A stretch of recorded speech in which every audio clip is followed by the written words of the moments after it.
پہلی بات اللہ نے کہا ایمان، ایمان کا تعلق دل سے ہے نا، الذین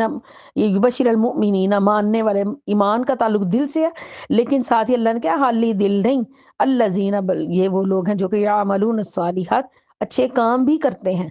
ایمان تو ہے زبانی کلامی بس ایمان نہیں ہے، اس کا اظہار بھی ہے، اور وہ کیا ہے؟ اعمال ہے، اور وہ کام کرتے ہیں اچھے۔ تو اللہ فرماتے ہیں ان کو خوشبری دے انا کے بے شک لہم ان کے لیے اجرن اجر ہے، حسنن بہت اچھا۔ تو اللہ نے یہ کتاب اتاری درست سیدھی دو ٹوک، تاکہ وہ اللہ کے عذاب سے لوگوں کو ڈرائے، اور اللہ پر جو ایمان لانے والے ہیں اور نیک اعمال بھی کرتے ہیں ان کو یہ خوشبری دے دے کہ ان کے لیے اجر حسنہ ہے، اچھا بہتری اجر ہے۔ اللہم اجعلنا منہم، اللہ ہمیں ان لوگوں میں شامل فرمائے۔ ماں کی سینہ رہنے والے ہیں، ماں کی سینہ رہنے والے ہیں، فی ہی اس اجر میں، اس جنت میں، اس اجر حسنہ میں، ابدا ہمیشہ ہمیشہ۔ اچھا یہ دونوں کے لیے بھی ہو سکتا ہے کہ اوپر جو آیا نا سخت عذاب سے ڈرا دے، تو نیچے جو دو چیزوں کا ذکر ہوا ہے تو یہ دونوں کے لیے آ سکتا ہے نا کہ وہ اس میں ہمیشہ ہمیشہ رہیں گے۔ وَيُنذِرَ الَّذِينَ، اور تاکہ یہ اس لیے اس نے یہ کتاب اتاری تاکہ وہ ڈرائے الذین ان لوگوں کو، قالو جنہوں نے یہ کہا، اتخذ اللہ ولدا کہ اللہ صاحب اولاد ہے، اللہ نے کوئی بیٹا بنایا ہے، اللہ نے کوئی اولاد بنائی ہے، اور تاکہ یہ قرآن ڈرائے ان لوگوں کو جنہوں نے، اچھا اس سے نبی کریم صلی اللہ علیہ وآلہ وسلم سے پہلے جو سیکنڈ لاسٹ نبی تھے وہ حضرت عیسیٰ علیہ السلام تھے، تو ان کے فالوورز نے توحید کو چھوڑ کر یہی کہہ دیا، کہنا شروع کر دیا نا کہ عیسیٰ علیہ السلام اللہ کے بیٹے ہیں۔ تو اللہ تعالیٰ فرماتے ہیں اور اس نے یہ کتاب اس لیے اتاری تاکہ یہ ڈرائے ان لوگوں کو جنہوں نے یہ کہا کہ اللہ نے بیٹا بنایا، اللہ نے اولاد بنائی ہے، یا اللہ صاحب اولاد ہے۔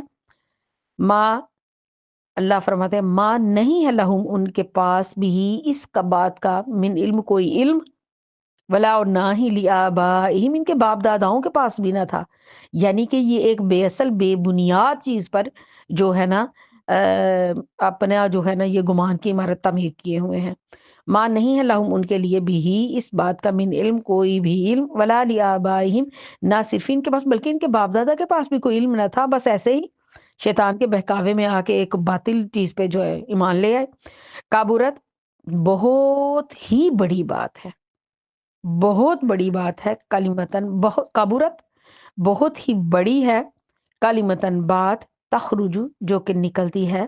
من افواہہم ان کے منہوں سے۔ یہ جو کہتے ہیں نا کہ اللہ صاحب اولاد ہے، ان کو پتہ ہی نہیں کہ یہ کس قدر بھاری اور بڑی بات ہے، کس قدر بڑا گناہ ہے، کس قدر بڑی بات ہے یہ جو ان کے منہوں سے نکلتی ہے۔ کیا آگے اللہ فرماتے ہیں ان نہیں یقولون یہ کہتے، الا مگر کذبا جھوٹ، جھوٹ کے سوا یہ کچھ نہیں کہتے۔ یہ جو کہتے ہیں نا کہ اللہ صاحب اولاد ہے، جھوٹ کے سوا یعنی کہ یہ بات قطعی جھوٹ ہے۔ فلعلک، تو اب دیکھیں جیسے جیسے بندے کو حق کی پہچان ہوتی جاتی ہے نا، تو ویسے ہی جو ہے نا بندہ اس حق کے انکار سے ڈرتا بھی ہے، اور بندے کا بس نہیں چلتا۔ آپ نے کبھی سوچا ہوگا کہ جب جب ہم قرآن پڑھتے ہیں ہمارا بس نہیں چلتا کہ ہمارے گھر والے بھی پڑھنے لگ جائیں، ہمارے بچے پڑھنے لگ جائیں، ہمارا حامد پڑھنے لگ جائے، اس کو سمجھ آنی شروع ہو جائے، یہ بھی اس راستے پہ آ جائے۔ ایسا ہی ہوتا ہے نا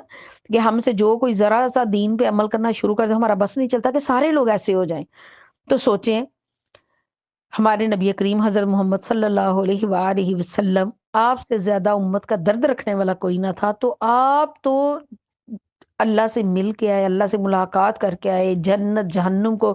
دیکھ کے آئے، حالانکہ آپ بن دیکھے بھی ہر چیز پر ایمان لائے ہوئے تھے، لیکن اللہ نے آپ کو پھر بھی خاص فضیلت بخشی کہ آپ جنت کو دیکھ کے آئے، جہنم کو دیکھ کے آئے، اللہ سے مل کے آئے، فرشتوں سے ملاقات کی، زمین و آسمان، یعنی کہ کون سی چیز تھی جس کا آپ کو پتہ نہیں چلا۔ تو اسی لیے آپ صلی اللہ علیہ وسلم نے فرمایا کہ جو میں جانتا ہوں اگر تم جان لو تو تم رو زیادہ اور تم ہنسو کم۔ تو آپ تو چونکہ حقیقت کو پہچان گئے ہو، تو اس لیے آپ کا بس نہ چلتا تھا کہ ہر بندے کو ہدایت مل جائے۔ تو اللہ نے فرمایا اے نبی صلی اللہ علیہ وسلم، فَلَعَلَّكَ شاید کہ آپ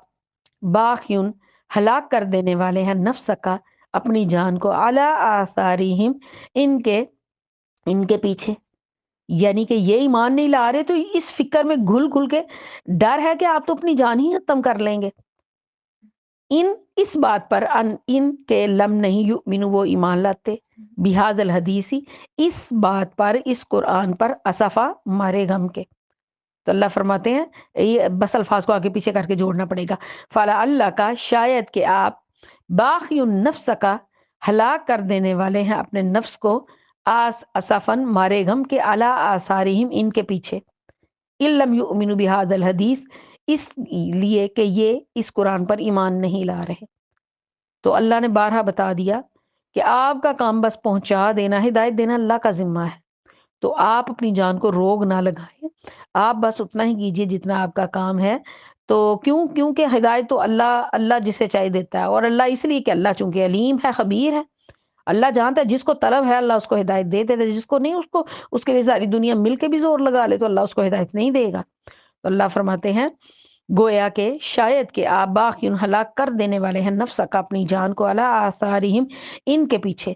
لم یؤمنوا بہذا الحدیث یہ کہ وہ ایمان نہیں لاتے اس قرآن پر اسفا مارے غم کے. انا تو اللہ فرماتے ہیں انا یہ بہت بڑی حقیقت اللہ بتا رہے ہیں انا کہ انا بے شک ہم جعلنا ہم کر دینے والے ہیں ما علی الارض جو کچھ بھی ہے اس زمین پر اس کو ہم کر دینے والے ہیں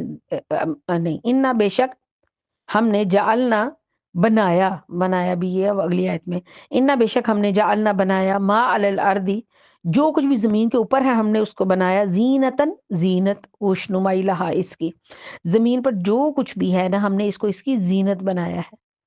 اس کی خوشنمائی بنایا ہے مزین کیا ہے زمین کے اوپر یعنی کہ جو بھی دیکھ لیں سورج چاند ستارے درخت یہ پہاڑ ندیاں نالے یہ سارا کچھ ہم نے زمین کو ان سے زینت بخشی.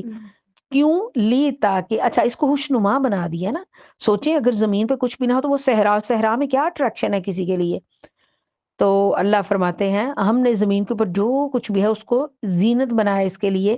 لی تاکہ نبلوا نون آ گیا ہم آزمائے ہم ان سب کو ایہم کہ آخر کون ہے ان میں سے احسن بہترین عمل کے اعتبار سے. تو ہم نے اس دنیا کو بڑا مزین بنا دیا بڑا خوشنما بنا دیا بڑا دل فریب بنا دیا اس کو دیکھ کے انسان اس کی طرف لپکتا ہمکتا اس کا دل اس کی طرف. تو اللہ فرماتے ہیں ہم نے اس کو زینت بخشی زمین کے اوپر جو سب کچھ ہم نے اس کو اس کی زینت بنایا تاکہ اب ہم دیکھیں کہ کون ہے تم میں سے بہتر عمل کے اعتبار سے. وَإِنَّا لیکن سن لو کہ بے شک ہم لجاعلون البتہ ہم کر دینے والے ہیں ما علیہا جو کچھ بھی اس زمین کے اوپر ہے جو کچھ بھی اس زمین کے اوپر ہے ہم کر دینے والے ہیں اس کو کیا صعیدن صاف میدان جوروزا بنجر چٹیل میدان ایسا کہ جس کے اوپر کچھ بھی کوئی ہریالی کوئی زندگی کچھ نہ بچے. تو سن لو اس زمین کے اوپر جو کچھ بھی ہے ہم اس کو مٹا کے ہر چیز کو ہم صاف میدان کر دینے والے ہیں یعنی کہ ہر چیز اوپر جو ہے اس کی وہ فنا ہو جائے گی ہر چیز کو ہم مٹا دیں گے. سن لو دل تو بڑا لپکتا ہے اس کی تو اللہ فرماتا ہے لیکن اس کا انجام بھی سن لو کہ ہم اس کے اوپر جو کچھ بھی ہم اس کو مٹا دینے والے ہیں اور زمین کو ہم صاف چٹیل میدان کر دینے والے ہیں. کیا آیت نمبر کتنی آ گئی 9. اچھا اب ادھر سے آغاز بھی دیکھیں بڑا خوبصورت ہے کہ اللہ تعالیٰ نے حقائق واضح کیے ہیں کہ اللہ نے یہ قرآن اتارا تو کیوں اتارا ڈرانے کو اور خوشخبری دینے کو اور ساتھ ہی اللہ تعالیٰ نے یہ پچھلی آیات کو نا ساتھ جوڑا کریں ریلیشن ان کا بنایا کریں